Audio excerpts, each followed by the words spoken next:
Paytaxtda hazırda günəşli hava müşahidə olunsa da bəzi dağlıq bölgələrdə qar yağır. Bəs qarşıdakı günlərdə hava necə olacaq? Ətraflı məlumatları birbaşa bağlantıda olan əməkdaşımız Lalə Allahverdiyeva bizə çatdıracaq. Söz sizdədir. Buyurun. Hər vaxtınız xeyir.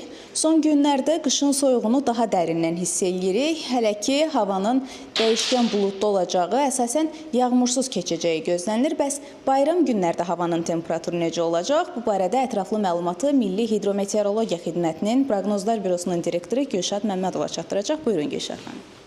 Salam, hər vaxtınız xeyir olsun. Bəli, çox doğru qeyd ediniz. Artıq bir neçə gündür bölgələrdə də yağıntılı hava şəraiti müşahidə olunur.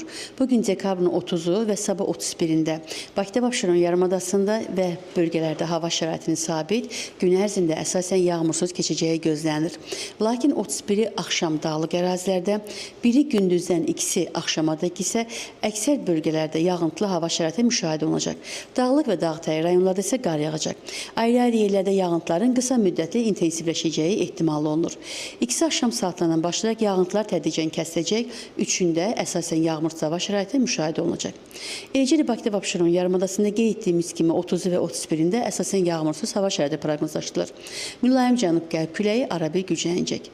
Yeni ilin ilk günü yanvarın 1-də də Bakıda Abşeron yarımadasında əsasən yağmursuz hava şəraiti müşahidə olunsa da, lakin ikisində arabir yağıntılı hava şəraiti gözlənilir. Arabir güclənən şimal-qərb küləyi əsəcək. Havanın maksimal temperaturu Bakıda Abşeron yarımadasında 6-8 dərəcə isti olacaq.